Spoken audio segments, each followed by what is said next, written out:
Bienvenue dans la chambre droit au but, la chambre de Slogard Jury Conseil, avec mon ami Stéphane Slogard. Comment ça va cette semaine, Stéphane? Ça va parfaitement bien. Et toi, comment ça se passe? Excellent. Bien, plutôt bien. Plutôt Dans les bien. circonstances, La vie va c'est vite, bon. la vie est dure, mais elle est belle. Elle demeure belle.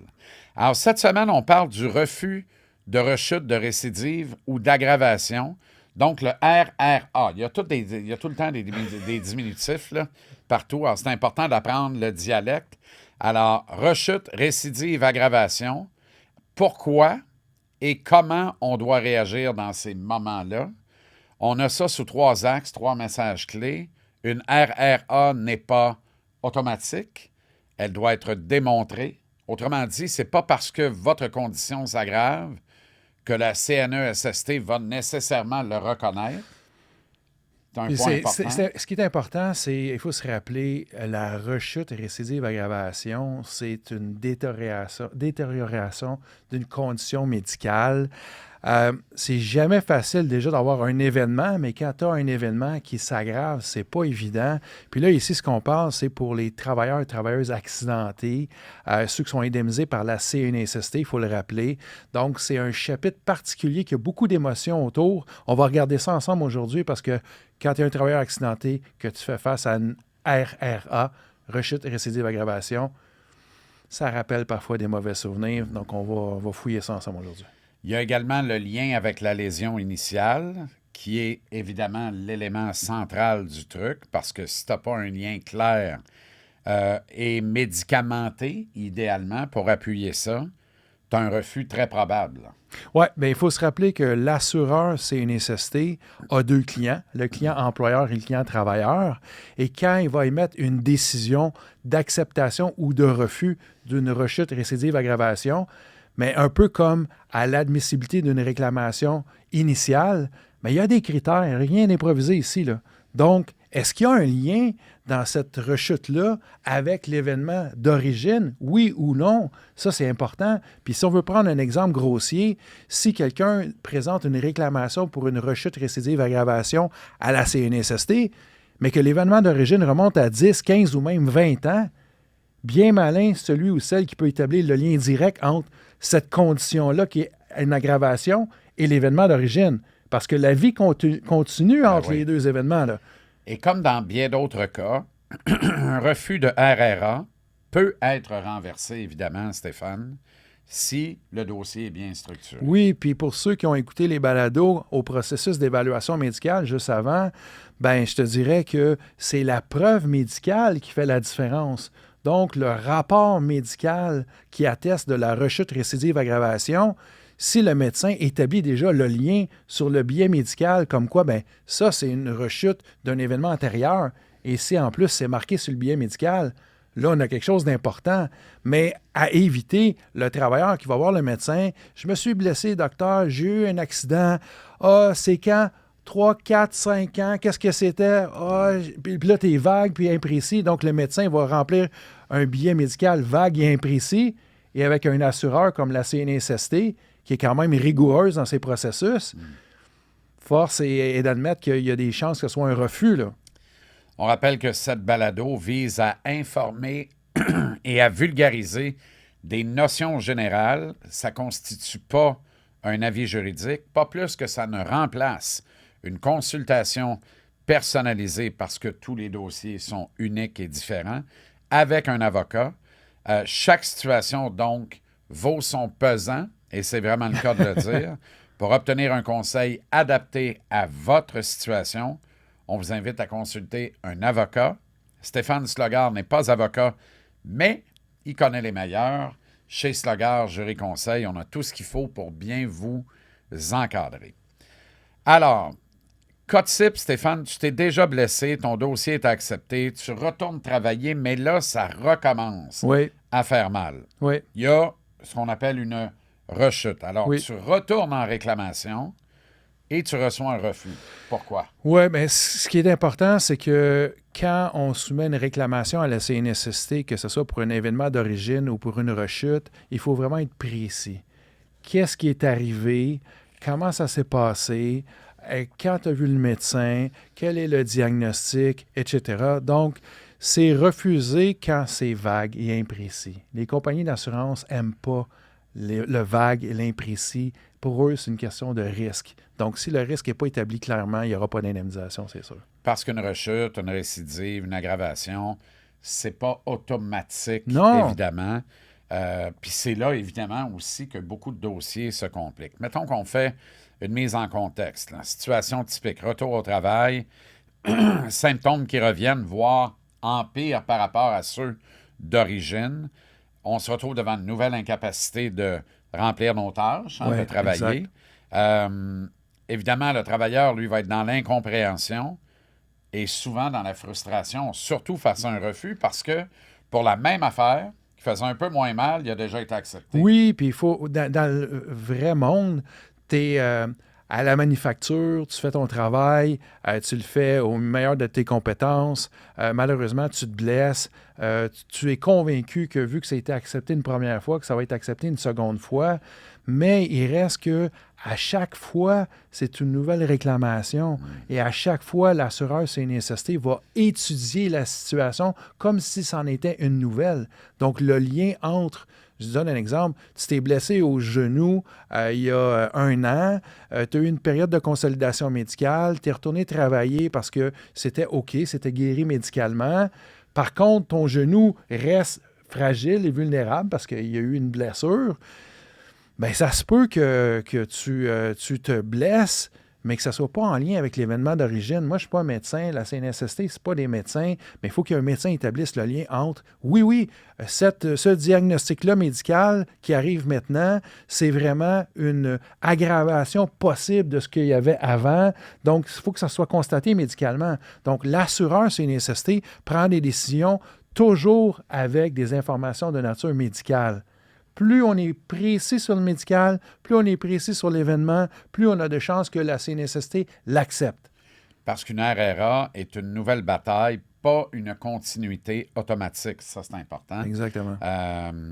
Alors, concrètement, on rappelle qu'une RRA, c'est... Une rechute, une récidive et une aggravation. Donc, Parfait. mais pour monsieur, madame, tout le monde, il faut savoir que ce soit une rechute ou que ce soit une récidive ou que ce soit une aggravation, ça rentre dans le même libellé RRA. Dans le RRA. Oui, c'est ça. Donc, et ça témoigne d'un problème qui existait oui, et d'un état de santé qui s'est donc aggravé aggravé. ou qui s'est amoindri en réapparition. Puis ce que j'aime prendre aussi, c'est les exemples externes. Tu sais, nos joueurs de hockey, là, le domaine que tu suis très bien, qui se blessent une fois, ils vont en guérison. Puis après un certain temps, quand c'est guéri, ils reviennent au jeu. Mais de temps en temps, il y a justement une rechute. Ils peuvent aggraver Il y a une aggravation, la même blessure. Puis de temps en temps, un humain va réagir d'une telle façon, il n'y aura pas d'aggravation. Puis l'autre, pour des raisons qui sont difficiles à expliquer, il va avoir une aggravation. Mais quand c'est le même siège de lésion, puis je pense à notre joueur de hockey qui s'est blessé au genou, par exemple, malheureusement, ça arrive, puis il revient au jeu 3, 4, 5 mois après, puis il se reblesse à nouveau au même endroit. Là, ça prend un médecin pour nous dire, est-ce que c'est vraiment une aggravation ou c'est une nouvelle blessure? Ou... Qu'est-ce que la CNESST va principalement se poser comme question en recevant le dossier? Est-ce qu'il y a un lien entre cette situation-là et l'événement antérieur? Ensuite de ça, c'est est-ce qu'il y a eu une évolution dans le temps? Est-ce qu'il y a eu des suivis médicaux dans le temps? On a été blessé au genou. Après ça, est-ce qu'il y a eu des consultations médicales entre la guérison et la rechute? Ensuite de ça, est-ce que la personne, ça fait longtemps que c'est arrivé? Ça, c'est un critère majeur parce que, comme je le disais tantôt, si la blessure a eu lieu il y a 10 ans, puis que la personne se reblesse 10 ans plus tard au même siège de lésion, c'est peut-être juste une nouvelle réclamation, c'est pas une rechute récidive ou aggravation, c'est autre chose. La ligne de temps est importante. La ligne de temps est très importante. Puis ensuite de ça, bien, est-ce que la personne a occupé un autre travail entre les deux? Est-ce que... Donc, l'ombre au niveau du diagnostic médical, le suivi médical, le lien dans tout ça, c'est ça les éléments là, qui font vraiment la différence. Fait qu'il y a plusieurs facteurs externes possibles qu'on va essayer de déterminer du côté de la CNESST. Ouais. Parce qu'une RRA, ça ne prouve pas... ça ne se prouve pas avec ce que tu ressens. Non, tu peux pas... Tu peux pas dire... J'ai mal, je m'en vais dans la jupe de la RRA. Ouais. C'est pas automatique. Non, c'est bon ce point-là. Puis Ce qui des t'empêche fois, pas d'avoir mal. Là. non, puis des fois, les gens pensent que, j'ai été correct avec mon employeur, je l'ai déclaré. J'ai été correct avec l'agent de la CNSST, j'ai tout dit ce que je pensais. C'est pas est-ce que votre parole est d'or, c'est est-ce qu'on a la preuve médico-légale pour supporter l'acceptation d'une rechute. Donc, c'est ça le point. Puis, si tu remarques que ce soit au niveau légal, quand on a parlé du processus légal au niveau d'une gestion d'une réclamation, au processus d'évaluation médicale, on est dans un système de droit. Il ne faut jamais oublier ça. Ouais. La CNSST, c'est une compagnie d'assurance. Donc, elle gère comme une compagnie d'assurance. En plus, elle a deux clients, le client employeur, le client travailleur. Si elle l'accepte pour un, peut-être ça déplaît à l'autre. Si elle l'accepte pour l'autre, peut-être ça déplaît à... Donc, il faut essayer d'évaluer qu'est-ce qu'il y en est au niveau de la situation. Puis c'est pour ça que ce Slogagerie Conseil, on est des grands passionnés de la rigueur, oui, l'humanité, mais quand on change un dossier, c'est parce qu'on est rigoureux. 5 feux rouges, Stéphane, qui feraient que la CNESST refuserait une RRA. Comme on a mentionné, le lien avec la lésion initiale, le délai trop long, l'absence de continuité médicale, la nouvelle cause identifiée, puis le dossier médical insuffisant. Donc, ce sont les éléments qu'on a mentionnés un peu plus tôt, mais si on résume ça vraiment, là, le majeur, c'est vous avez une rechute, vous allez voir le médecin et vous demandez au médecin de remplir le rapport médical de la CNSST en écrivant clairement ce qui est dessus. Et Puis si c'est un nouveau doc, rappelez-lui ce qui s'est passé avant. Exactement. Puis moi, j'insiste. Vous pouvez, comme patient d'un médecin, regarder le document et dire « Hey, doc, il me semble que c'est pas très précis. On peut être plus précis? » Puis là, si le médecin ne veut pas le faire, c'est son privilège, mais vous pouvez le demander. Puis quand vous regardez le rapport médical qui parle d'une rechute, s'il n'y a pas de date de l'événement antérieur, ce serait intéressant que ça soit marqué dessus. Et si la CNESST refuse votre RRA, c'est pas parce que c'est nécessairement pas vrai. C'est parce que c'est pas suffisamment démontré. Exactement. Ce qui nous ramène à la société de droit. Exactement. C'est une question de faire la démonstration hors de tout doute qu'il y a une rechute récidive aggravation. Et je vous rappelle, pour ça, ça prend du médical, ça prend des faits et ça prend aussi une histoire cohérente et ça prend idéalement le plus court délai entre les deux événements pour que la CNES puisse bien apprécier la situation. Comment t'es appelé? La CNEST. La CNESST. C'est très bon. CNEST. La CNEST. On la reconnaît. Hein? La CNEST. OK, notre cas type de la semaine, Oui. c'est la belle Julie. Elle a 38 ans. Elle est préposée aux bénéficiaires. Oui, puis on le sait que, on pense aux gens qui pratiquent ce métier-là. C'est un métier qui est exigeant. Ils et elles ont à lever des personnes. Donc, si Julie se blesse à l'épaule droite, par exemple, et qu'elle a vu un médecin, que sa réclamation d'origine a été acceptée, elle est retournée faire ce travail difficile. Et si, après quelque temps, elle présente une demande de rechute récidive aggravation, parce que en levant Madame une telle pour faire tel soin, l'épaule a ressenti une douleur. Puis moi, ce que je dis souvent, c'est que pour les travailleurs et travailleuses accidentés, à savoir si c'est une rechute, rappelez-vous quand vous êtes blessé la première fois, comment vous l'avez ressenti dans votre corps, la douleur que ça a faite. C'est difficile d'écrire ça sur un papier médical, mais vous le savez. Si ça fait la même douleur et si c'est à le même endroit, il y a des grandes chances que ce soit une rechute récidive aggravation. Ouais. Mais Julie, elle, si elle veut faire accepter cette réclamation-là, elle doit être capable de dire, j'étais au travail, il était 16h10, j'ai soulevé Madame une telle et en faisant ce mouvement-là, j'ai ressenti la douleur dans l'épaule et ça m'a fait penser à ce que j'avais eu il y a 2 ans, 3 ans, 4 ans.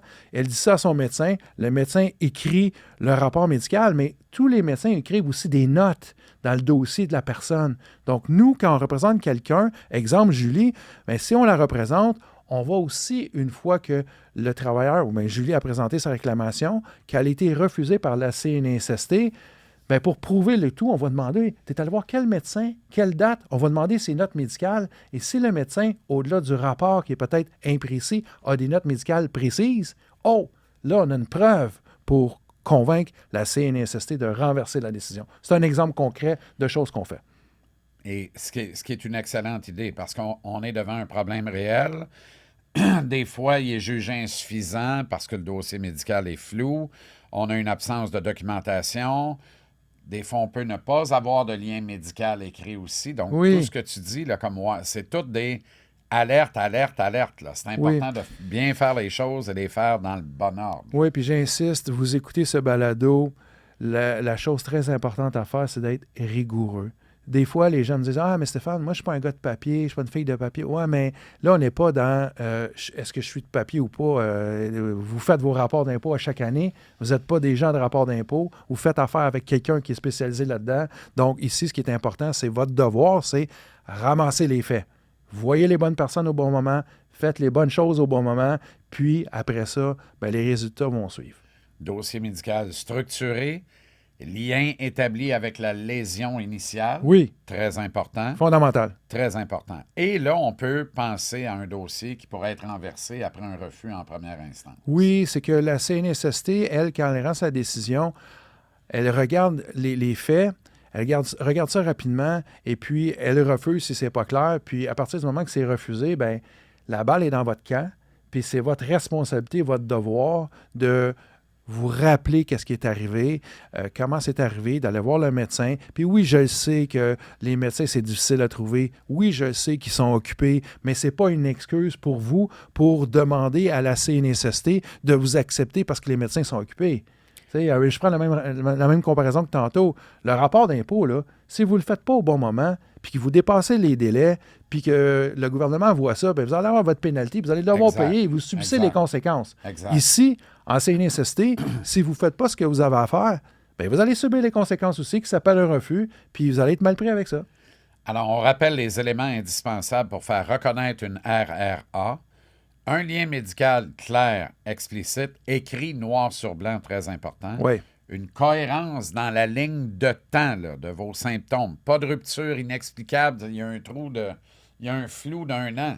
On va se mettre dans le trouble. Une continuité des symptômes, donc une logique dans le diagnostic médical. Une documentation qui est solide, qui inclut évidemment d'abord et avant tout un suivi médical rigoureux. Et on rappelle qu'une RRA, comme tous les autres dossiers de la SONEST et les autres, la SONEST, ça se bâtit, ça ne s'improvise pas. Exactement. Ça ne s'invente pas, en fait. Non, puis on ne peut pas implorer la bonne foi de l'agent qui prend sa décision, parce que lui, quand il prend sa décision, il doit faire une démonstration comme quoi c'est acceptable. Donc, il n'y a pas de... C'est pas une question de bonne foi, là. C'est une question de structure et d'organisation. La même chose encore que mon rapport d'impôt. Je ne sais pas pourquoi je parle de ça. Peut-être qu'on est dans la saison des impôts, là. Mais on est là-dedans, si on ne fait pas notre rapport d'impôt de la bonne façon, bien, on va subir les conséquences. Si tu dis, ben, j'ai écrit ce que je pensais au meilleur de mes compétences, ben là, non, tu subis les conséquences. Et même si vous avez déjà été accepté, il faut refaire vos preuves. Très important. Oui, puis n'hésitez pas à vous faire accompagner. Vous le voyez, là, on parle de ça aujourd'hui. C'est quelque chose qui est relativement complexe.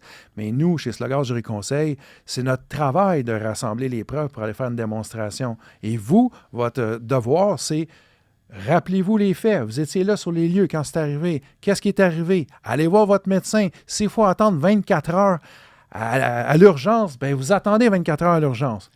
Soyez bien informés, soyez bien documentés.